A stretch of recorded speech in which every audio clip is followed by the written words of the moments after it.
Caião, eu tenho 23 anos, é um homem. Cara, eu sempre achei, Caio, que eu era homossexual. Aí eu tava gostando de um homem mais velho que eu, sabe? E eu não consegui tirá-lo da cabeça. Porém, todas as vezes que ficamos juntos, eu não sentia nada. E nem cheguei a ter orgasmo. Ele chegou a ficar com o cara. O cara dá... Ele meteu na cabeça que é gay.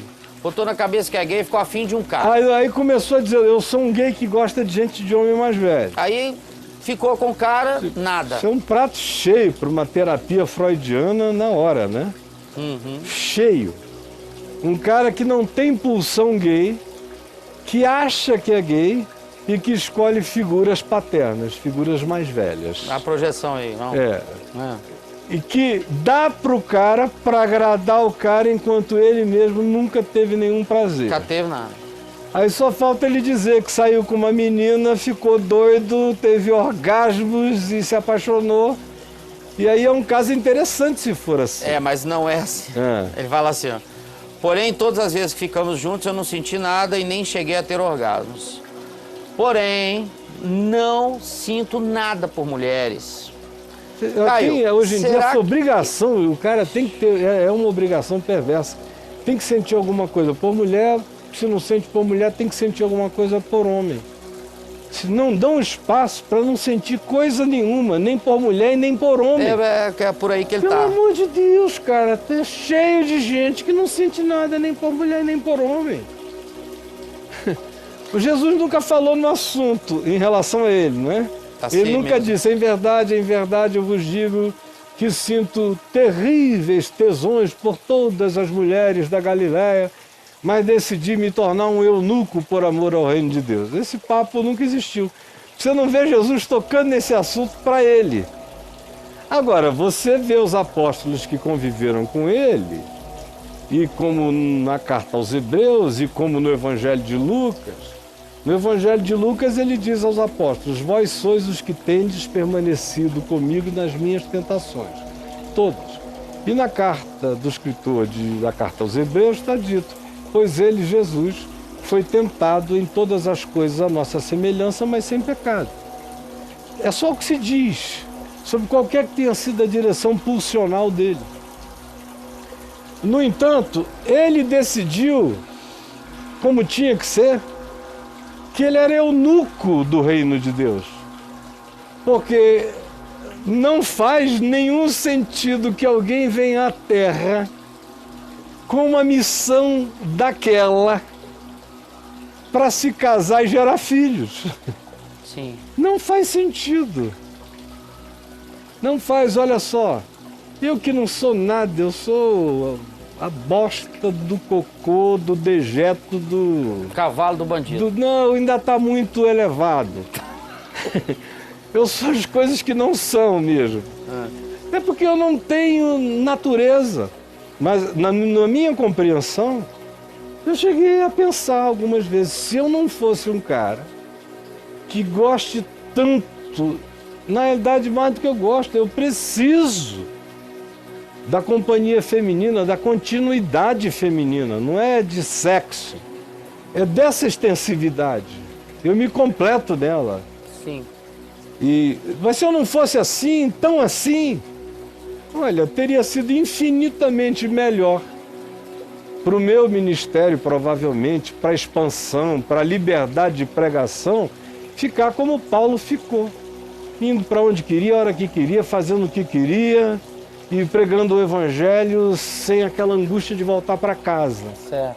Que é a que me marcou a vida inteira, aquela angústia de retornar para os meus, para minha casinha. Você teve muito essa questão. Essa foi preponderante durante a maior parte do meu ministério. Então, é uma obrigação horrorosa essa imposta. Uma pessoa olha para o lado, vê uma mulher linda, não sente nada. Olha para o lado, vê um homem que, teoricamente, ele pensou antes que era por homens, que ele pudesse ser atraído, sem que ele nunca tenha tido essa atração. Foi mais uma escolha e determinação do que um pendor.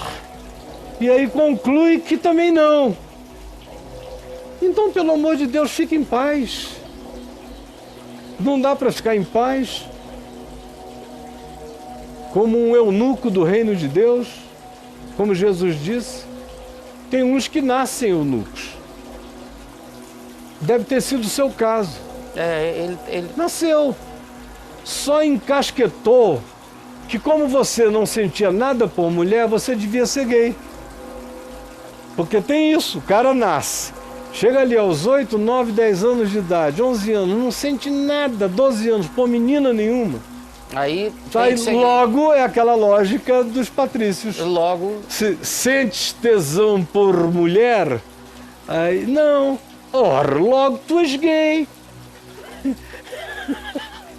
Essa lógica binária. Então, não. Jesus disse, uns nascem eunucos, outros os homens fazem. Aquele aviltamento, na antiguidade era a castração, era tudo aquilo que alguns déspotas ou poderosos faziam para ter escravos servindo as suas mulheres e os seus haréns, sem o risco do suposto estupro ou da gravidez, de que o escravo engravidasse alguma das mulheres deles. Então, castravam. E alguns, sendo castrados, vão se modificando no passar dos anos, pela castração. Mudanças e variações hormonais, um monte de coisa. E tem outros que não têm nenhum problema físico, não nasceram eunucos, têm pendor sexual para um lado ou para o outro, mas a si mesmos se fizeram eunucos, como foi o caso de Jesus, por causa do reino de Deus. Como foi o caso de Paulo, por causa do reino de Deus.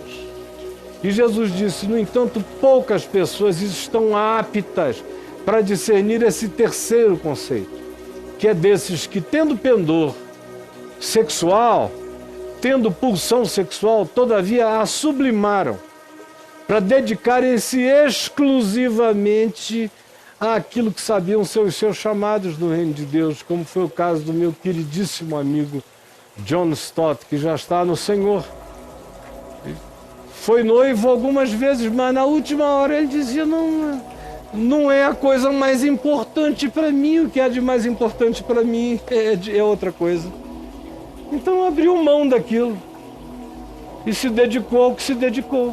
E viveu uma vida linda até morrer aos 90 e tantos anos.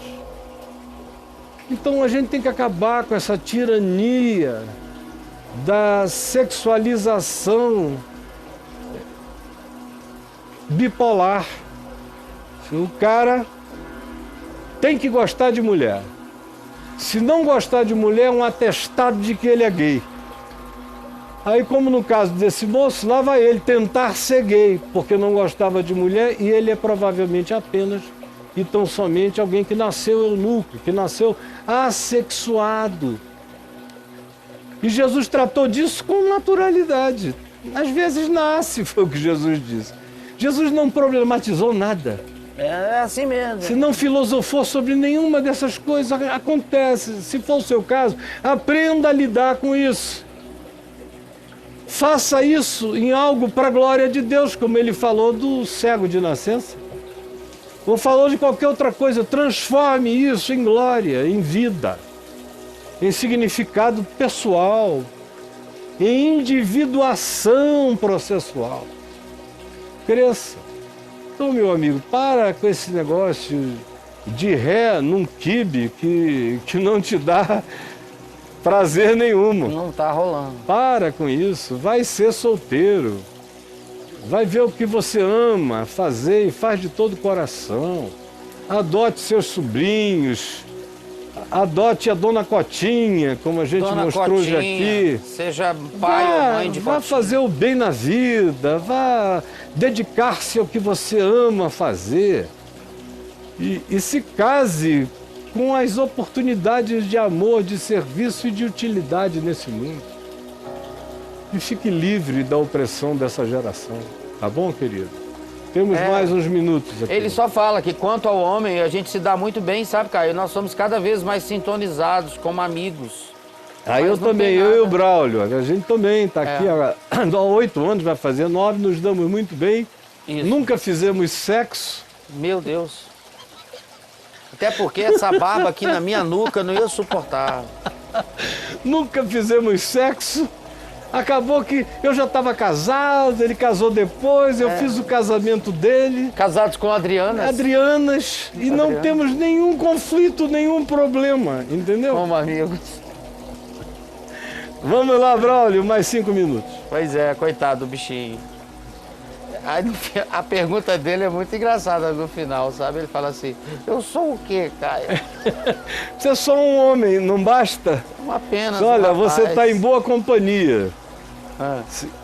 Não se fala, a maioria dos homens do Velho Testamento passaram pela vida sem esposas declaradas. Você vê Ezequiel apaixonado, Oséias casado com Gomer, só sofrimento e traição. Só pepino. Amós deve ter sido casado, Isaías foi casado, não se tem grandes histórias, mas se menciona a mulher dele. Não se fala da mulher de Jonas, não se fala da mulher de Naum, nem de nenhum desses caras.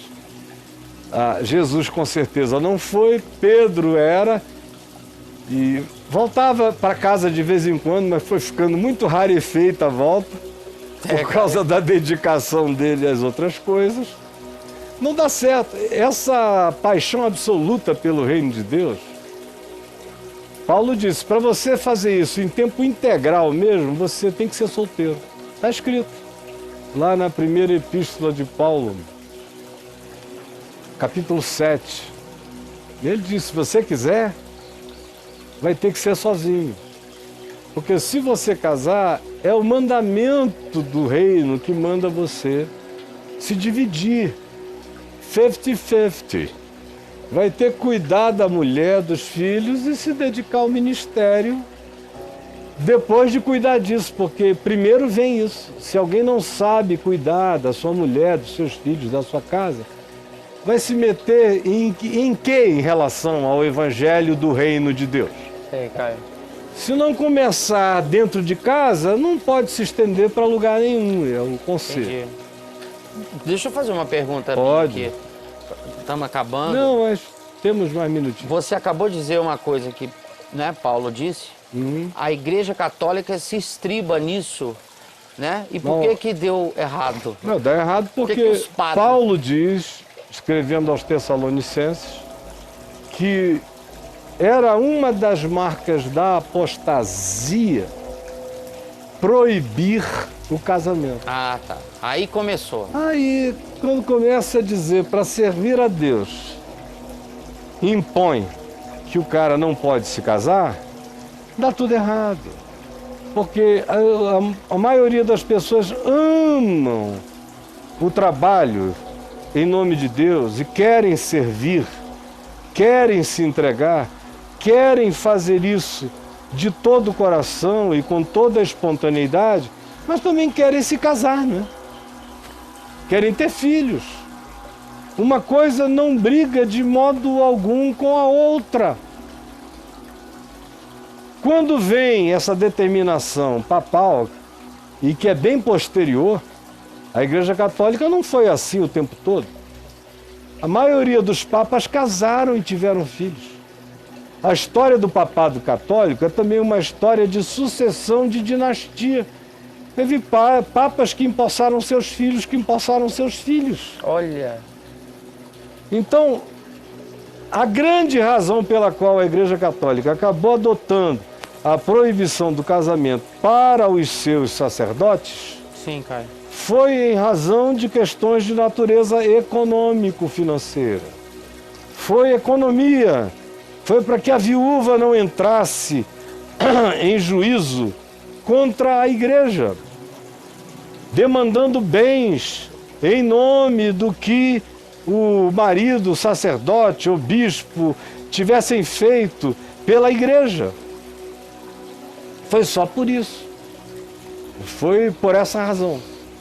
Mas não tem nenhuma outra justificativa, e essa não é uma justificativa. Porque o que acontece é o seguinte, a maioria desses homens que ali estão cara, estão cheios de tesão, como seria natural que estivessem. Aí o cara começa a masturbação na cela, viram grandes masturbatórios. Aí depois de um tempo, o tesão está ali.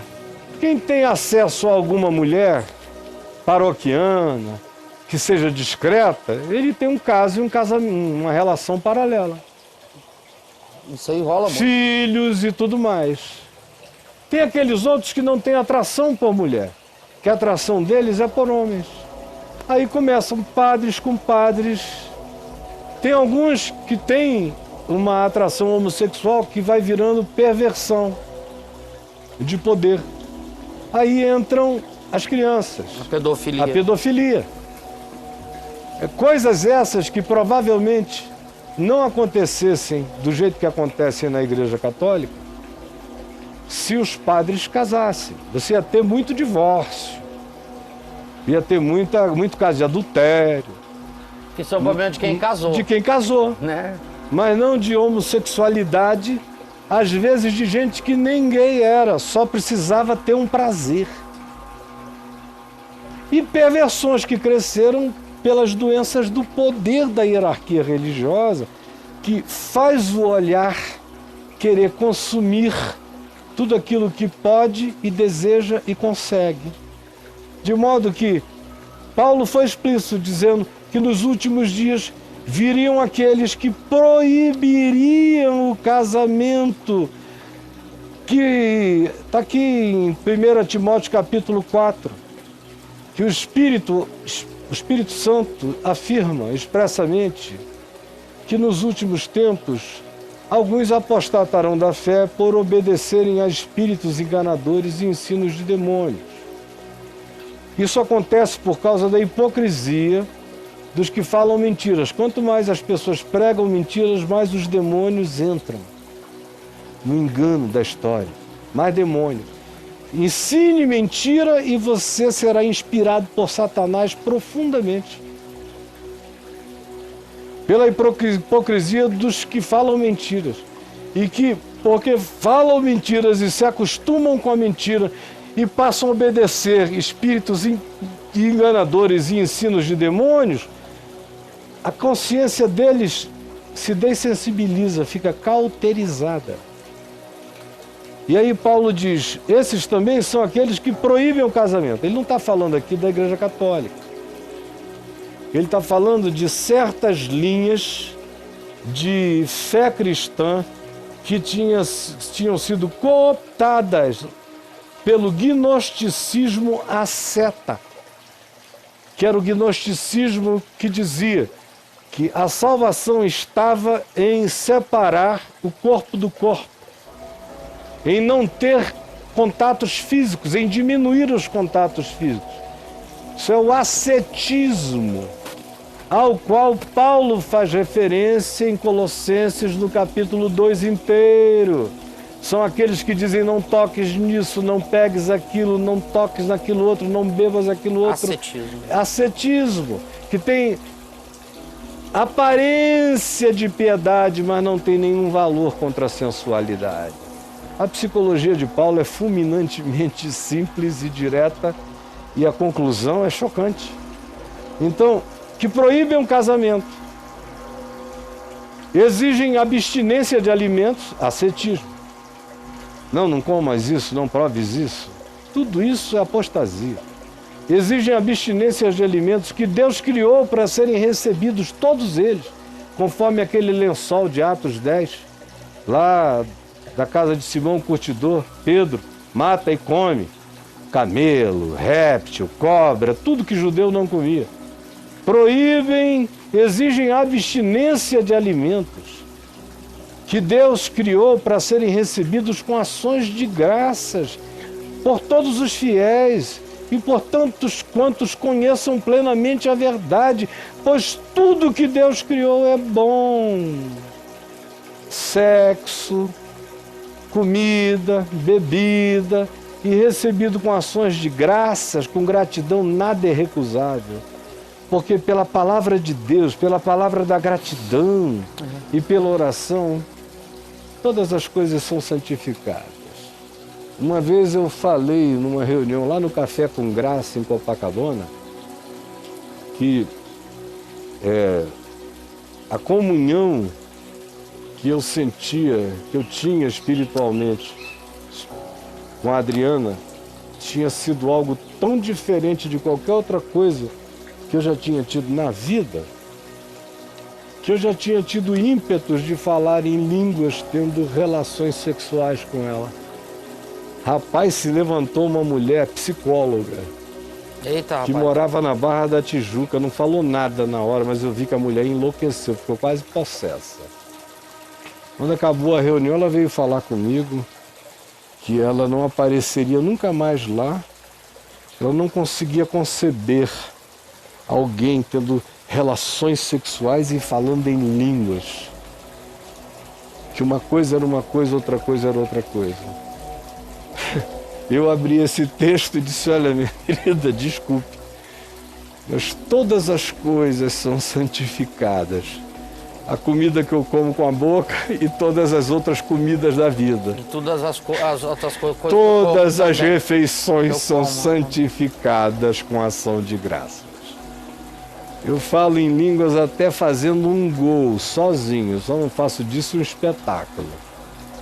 Porque a Escritura diz que me coloca no terreno da hipocrisia e da não edificação do próximo e apenas da manifestação de imagem que não corresponde à realidade do Evangelho, que só pode ser reconhecido como fruto de caráter na vida e não como sinalzinho de língua estranha ou de qualquer coisa semelhante.